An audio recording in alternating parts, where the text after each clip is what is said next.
Young organizers and activists need to know why and how movements are sustained and how they grow. That resource has arrived. It's a slim volume, chock full of artwork entitled When We Fight, We Win. When We Fight, We Win brings you behind the scenes of what we are reading in the newspapers today.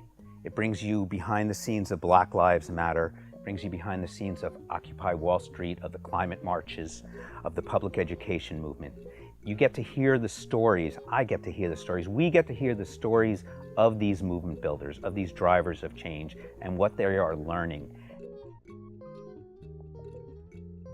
And so a lot of the work that we do sort of sits at the cross-section between like gender and sexual liberation and racial and economic justice. We have as individual people to like be engaged in our own liberation and our own accountability to both like our ancestors and to each other's survival. People who are willing to do work together and take shared risk together to actually like transform this neo-colonial project we call the US.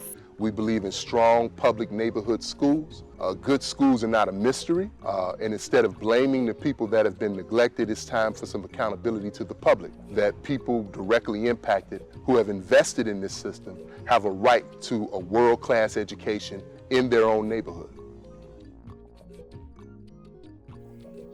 We get to hear through these characters, through these leaders, through these transformers, their decisions, where they made mistakes, and how they made their successes. And we get to hear why they got involved in it, the whodunits of today. My role as a curator in When We Fight, We Win was bringing up the faces and the work of other artists in the sense of that these are committed artists that see themselves as culture workers as well, and that recognize that culture work is an essential part of the movements.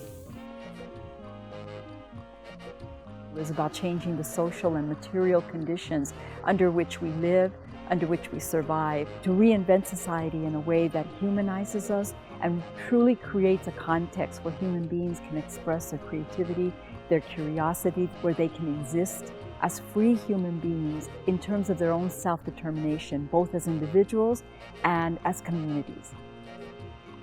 Right, so what we get in the book is visual representations of the work that these cultural workers and artists do within the movements that they participate in. Very strong visual expression, some would say end product, that sits in your hand and allows you to appreciate the work that is happening and what makes these movements go further in the political struggles. I hope the reader will be transformed like I was transformed. Get out of it what I was looking for in it. Deeper understanding of the movements of today and want to get involved.